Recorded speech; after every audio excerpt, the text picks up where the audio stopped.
اما همین مسئله بحث نوروز و شوروی به هر حال یک بحث داغ است استاد. البته با اون شهامت و بزرگی که ما و شما از نوروز صحبت میکنیم، هیچ کدام سیاست، هیچ کدام ایدئولوژی نمیتونست که نوروز از بطن جامعه، از روح و روان مردم بکشد.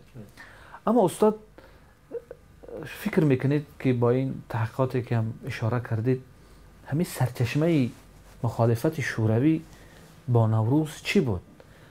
مثلا این بود که نوروز یک جشن بزرگی است، یک تمدن بزرگ همین مردم است که میتواند در مقابل فرهنگ با نام کمونیسم میساخته شوروی مقابله کنه یا چیزی دیگر؟ اکوید باید که در این حقیقت رو باید خب باید که یا مثلا هم طرفدار شوروی، هم طرفدار مذهب، هم طرفدار فلان نبود. ولی که محقق عالم پژوهنده کوشش باید که حقیقت علمی را باید کرد. من از همین چیزی که در زمان شوروی تا استقلال تاجیکستان مشاهده کردم، ضد نوروز مبارزه بردن را منظورم نوروز است، جشن نوروز مبارزه بردن را قریب پیدا نکردم. همیشه هست مذهب است و در کنار مذهب که ماهی عصبی آن که مرد نوروز شروع میشد، نوروز هم اونجا نزدیک میآید. متوجه هستین؟ مردم از ترس بعضی جاها در شهرها بعضی جاها شاید از ترس نوروز رو جشن نمیگیرن، ولی در منطقه دیهات و روستاها دیگر را ببینید که من پرسجو کردم که هیچ ممانعتی نبود در زمان شوروی. منظور در سطح رسمی هم مثلا حکومت شوروی یگان سند داشت که من البته کدام سند قرار ضد نوروز باشد جستجو کردم پیدا کردن نتونستم. چیزی ضد مثلا دینها هست، ضد نوروز نیست، من پیدا نکردم. یعنی میشد گفت که نقطه مخالفت شوروی با نوروز همون تابش مذهبی که به نوروز بله تابش، آفرین، تابش مذهبی که همون است. چی بگیم، یک پدیده دیگری که در همین بحث نوروز و شوروی وجود دارد این است که همین نوروز یکی از وسیله های همین وحدت فکری یا بگیم که همین نهضت فکری ما شد که بالاخره به بیداری فکری ما آورده رساند. مثلا اون تلاش هایی که شما یادرس کردید بجز محققان، روزنامه‌نگارا و دیگر روشنفکرا برای جشن گرفتن نوروز در سالهای آخر سالهای 60 و 70 و 80 اینا داشتن که یعنی یک حرکت روشنفکری رو در ما خب تشکیل داد.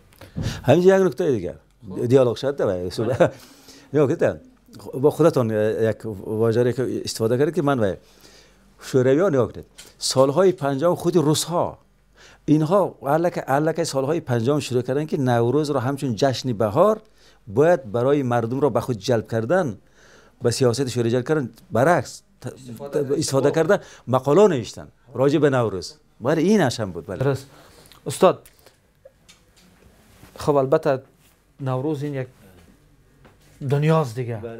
هر قدر که صحبت کنیم صحبت جالب می شود و چینه. اما استاد یک چیز دیگر در همین نوروز، یک پدیده های دیگر این است که در هر زمان در جشنگیری نوروز رسم و آیین های گوناگونی پیدا شد.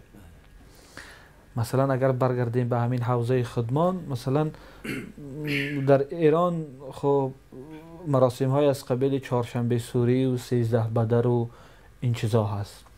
خب در حوزه به اصطلاح خراسان، ماورا نهر، یعنی در آسیای میانه، در فرارو، تاجیکستان و ازبکستان و خب قسمت افغانستان اینا، خب باز مراسم های هفشین و هفسین و این چیزا هست. همین پیدا شدن مراسم های گوناگون در نوروز این به چی منطقی برمیخورد استاد؟ اینجا بحث طولانی است، درو دراز است. اینجا بحث طولانی است و چون که البته در راجع به این بسیار گفتن. در ایران هم کتابخانه نوشتن، در افغانستان هم، در تاجیکستان هم باز اثرهای زیاد تالیف، مقاله ها اثرهای زیاد تالیف، خصوصا در این بعد استقلال تاجیکستان زیاد این کار کردن. این نگاه کنید، مسئله همین آخر چهارشنبه آخری دیگر رو در بین خودی مردم ما هم بود.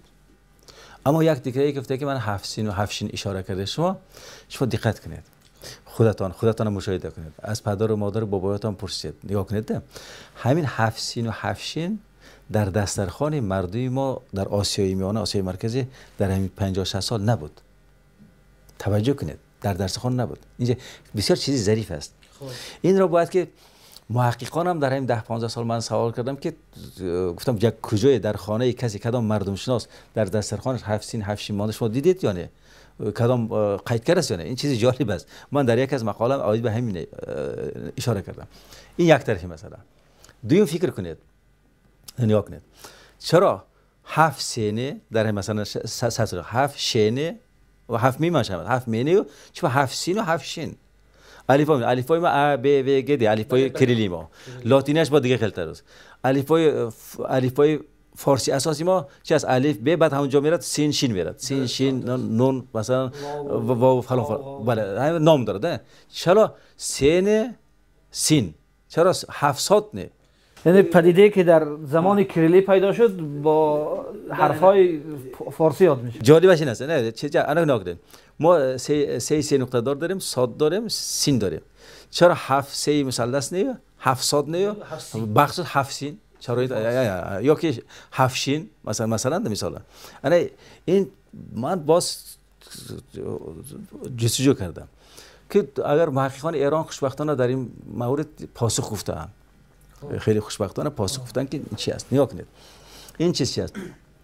این همین استاد عینی هم یک اندیشه زیبا داره که حاضر میگم من. نگاه کنید این همون اصلش 7 سین 7 شین رو نگاه کنید در تمام ادبیات کلاسیکی ما نیست. عجیب بیا اینه بده در تاریخ آثار تاریخی ما تا 400 500 700 800 سال نیست. هیچ اشارتی نیست.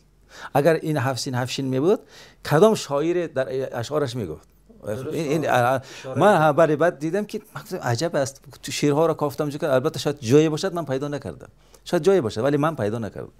بعد من گفتم نوشته‌های محققان ایرانی اونا را مطالعه کردم دیدم که به نقطه آن رسیدم که نگاه کنید اصلش باز کلیدی اصلش هم باز رقمی 7 خیلی گفتم که 7000 سالگی نوروز را جشن گیریم باز کلید 7 است ببینید 7 سین 7 شین فلان. بعد در کتاب بیرونی هست 7 نوع غله را گرفته در نوروز آثار الباقیه. نگاه کنید این یکی از اثرهای علمی بهترین جهانی است. اینجا گفته که ایرانی ها مردم فارسی زبان گفته که گرفته در یک گوشه میماندن پیش از همون آمدن فصل بهار پیش از نوروز گفته اینا بعد موافق همون سال چخیل میشد غله دانه چخیل میشد. این کلید در همینجا است. بعد از آن که ما اسلام را پذیرفتیم تا اسلام را پذیرفتنی ما دوره ساسانیان نگاه کنید چی میشد بین ایران و چین تجارت است. درست است نه؟ این تجارت ها همین لعلی های کلانی که است لعلی های کلان رو که شما ایران بودید در ایران لعلی ها را سینی میگن.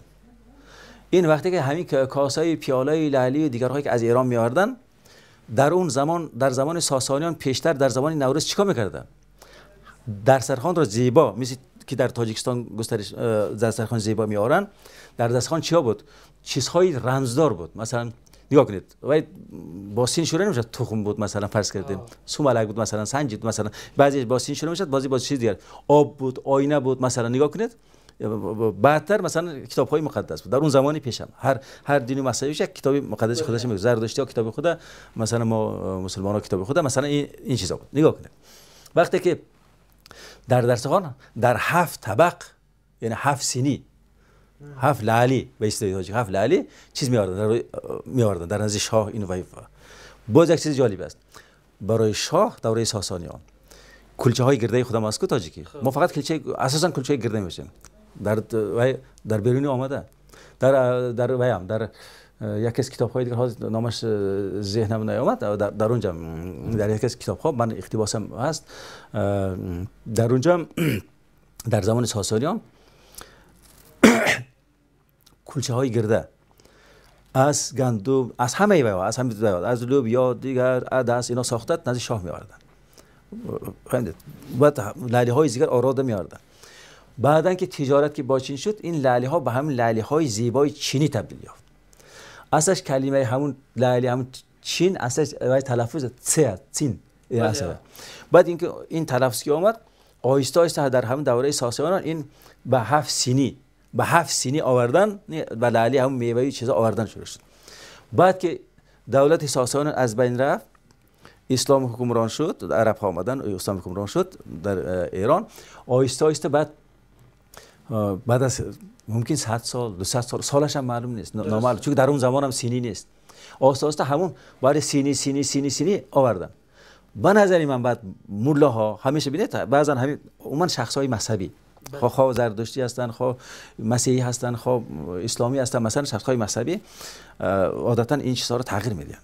همین بعضی خرافات هم متاسفانه اونها جاری میکنن. نگاه کنید بعد از اون چی شد؟ همین سینی اساس به سین تبدیل یافت. بعد که سینی که تبدیل یافت، زردشتیایی که در ایران بودن دیگه اونها این وقت هم شینش هم ماندن، الفا رو قبول کردن. مثلا فرض کنیم 1000 سال پیش 1200 بود هفت شین تبدیل.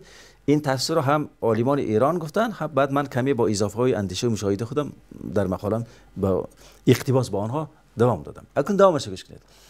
بعد از آن که این هفت سین ببینید، اگر که این در بین مردم از حدیات رایج می بود یا که مثلا به معنی هفت سین در شعرهای ما می بود، ولی در اشعار ما نوروز هست، فراوان است. در چه که برای مهرگان هست، ساده هست، یعنی هفت سین اینا نیست. بعد آهسته همون شخصایی که تقوادار اونا هستن برای نفسی خود شین و سین و بعد هفت میم هم در خراسان هفت میم هم است. اگر شما مشهد را اونجا ببینید هفت میم هم جاری شده. انا کن استاد عینی چی میگه؟ استاد عینی در یادداشت‌ها میگه که آهسته این ویهای ما درباره هفت سین و هفت شین استاد عینی صحبت نمی‌کند.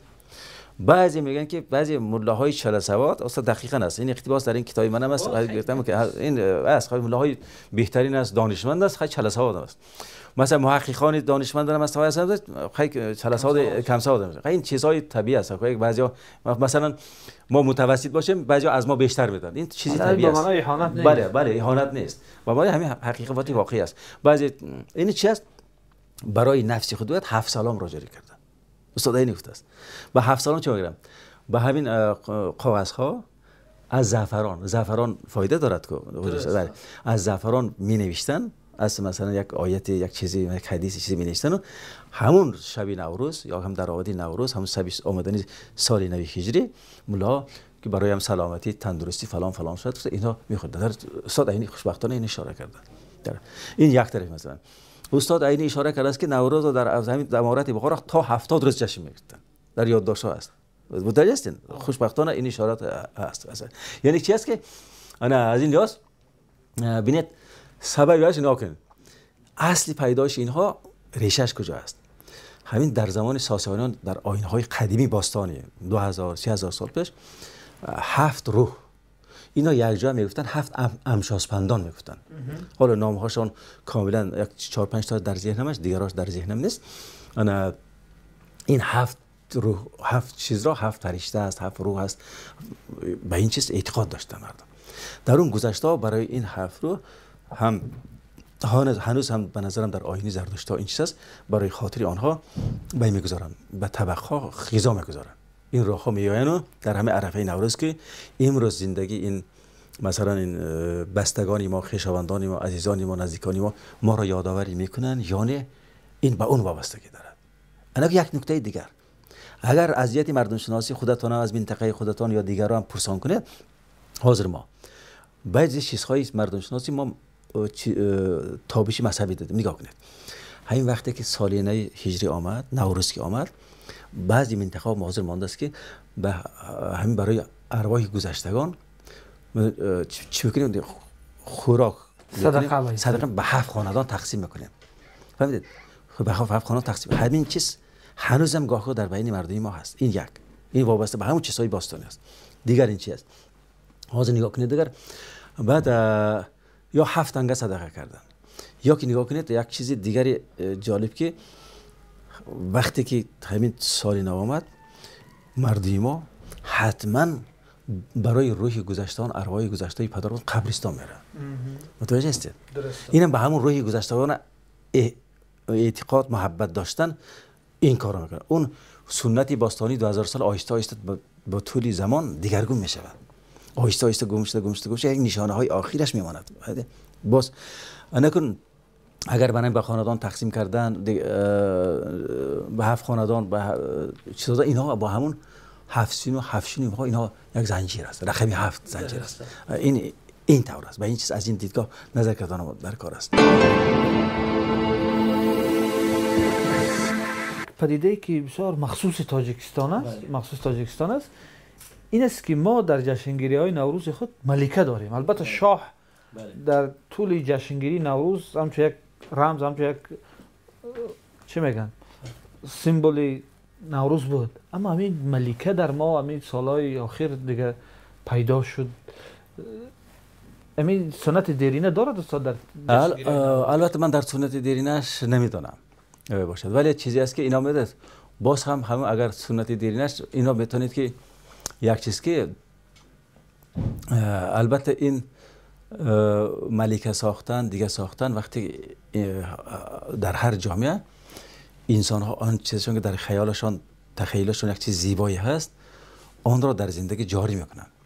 این را گفتیم که شما یا شخصی مذهبی یا شخصی محققان، عالمان، دانشمندان یا شاعران، نویسندگان یک چیز زیبایی که در فرهنگشان از گذشته خواندن و مطالعه کردن به یک شکل دیگر به جهان پیشکش میکنن. این همین شکل جدیدش است. درست. ولی یک چیز دیگر بگم خب بفرمایید. چیز دیگر این است که اما نگاه کنید اگر شما روایت ها درباره جمشید را اگر در یاد داشته باشید، جمشید به یک تخت زیبا میشیند و از مثلا کوهی دماوند یا فلانجا این روایت چندین 5-6 وریانت در خود بیرونی است. 5-6 وریانت من کوتاه در کتاب اشارت کردم. ببینید همین چیز شاید در تخیل یکی از شخصانی که در اینجا که این ملکه را جاری کردن در ذهنش هم جمشید اون را تبدیل داده به این ملکه. شاید که جمشید را به تخت میاردن، چرا ما ملکه را به تخت و به عرابه ها سوار کردن نیاریم؟ و کسی این را بافته است و جالب ساخته برای زیبا ساخته نوروز به نظری من. درست زیباگیش که بسیار گپ خوب است، اما بعضی ها میگن که این یک پدیده است که در از همون جشنگیری سال مسیحیان که اونا مثلا ددمراز و این چی دارن به اصطلاح ملکه برفی سنگورچکه دارن یا که از همون آمده باشه یک پدیده بسیار بیگانه برای نوروز باشه. اگر از اون آمده باشد اون وقت چی میشد؟ مثل بابای برفی یک مرد هم می بود و یک تا هم سنگریشکی که شما گفتید یک چیزی که واسه همون یک خانم یک خورده که اونجوری می بود. مثلا اگر تقلیدی کورکورانه می بود تو متوجه هستید؟ ولی این همین نظرم تخمین میکنن از اون آمده است گفتید. درست است نه؟ ولی حاضر تخمینی من چی است؟ منم حاضر که دفعتا تخمین کردم مثلا شاید کدام ادیب شاعر شخصی فرهنگی ما همون چیزی که مثلا با همون شأن و شهامت و زیر و فر و با همین نوری آفتاب میاد با اون شهامت جمشید میاد نوروز آمد میگم متوجه این ملکه ما به اون نزدیک است، به همون جمشیدی خدا ما نزدیکتر است. هر کسی که در منطقه تاجیکستان است در اینجا بافتند و ساختن، یعنی بافتند و ساختن یعنی یک چیزی امروزی ساختن، معاصر ساختن.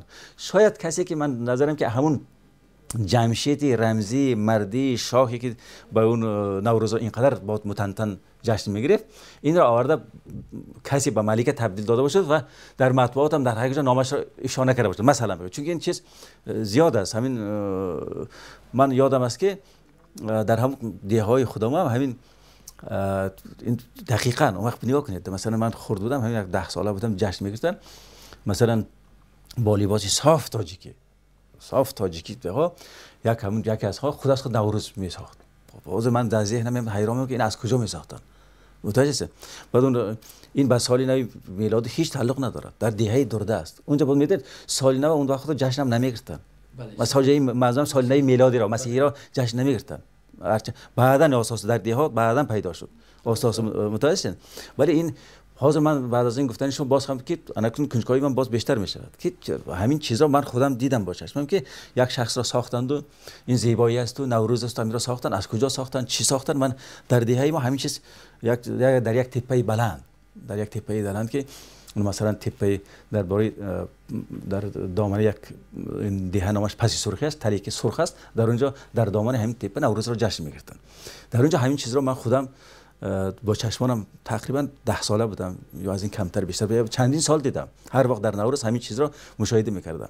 یعنی این چیز البته پیونده به اون چیز دارد ندارد نمیدونم، شاید نداشته باشد، ولی همین چیز را مردم بافتن. درست استاد همون قسمتی که گفتیم نوروز البته یک جشنی است که صحبت اطراف آن هم جالب است و هم زیاد، اما گپی اصلی حرف اصلی این است که نوروز همیشه در تداوم این سالها و صدها که جشن گرفته شده است همیشه سرچشمه محبت، سرچشمه خوبی، سرچشمه نیکی وسیله وحدت، وسیله به هم آمدن مردمان در داخل کشورها و فراتر از مرزهای کشورها بوده است. و این صحبتی که ما داشتیم و بسیار یک پیام خوبش همون چیزی بود که تاجیکستان تصمیم بگیره و اقدام داشته باشد که پدیده نوروز به عنوان یک سیمبل وحدت مردم و بله حفاظت پیشنهاد کند. البته این چیز کار دارد با اون که دیگر محققان در این باره چی میگن و تصمیمی خب دولت مردای ما چی میشد. اما من فکر میکنم که بسیار پدیده جالب است و حتما مورد توجه قرار میگیرد. استاد بسیار خوش شدیم از صحبت گرم و جوشانه که داشتیم و امیدوار هستیم که نوروزهای زیاد باشیم و این صحبت ها داشته باشیم و از شما تالیفات و تحقیقات های بسیار خوب و گوارایی را در این زمینه ها داشته باشیم. بسیار خوش آمدین استاد و فکر میکنم که اون چیزی را که مورد نظر داشتیم گفتیم و با همون بیتی که در ما بسیار جا افتاده است میگن که هر روزتان نوروز باد، نوروزتان فیروز باد. سلامت باشید. همینجا من میگم با همین چیز که من هم تمامی مردم دنیا را با 7000 سالگی نوروز تبریک و مبارکباد بگم. چون که میدونید اگر این 7000 سالگی را تمام دنیا جشن گیرد، مردم ها مثل یعنی خیلی که ما شما دست و محبت دادیم، همیشه نوروز خودش چی است؟ خنده است، تبسم است، مهر است، محبت است. کاش که این 7000 سالگی را مردم دنیا جشن گیرن و در جای غم و کلفت و مبارزه های بدی که بین خود دارن همیشه و نوروز که آمد اون را فراموش کنن، درشان محبت و پیوندی باشه. سلامت باشید. سلامت.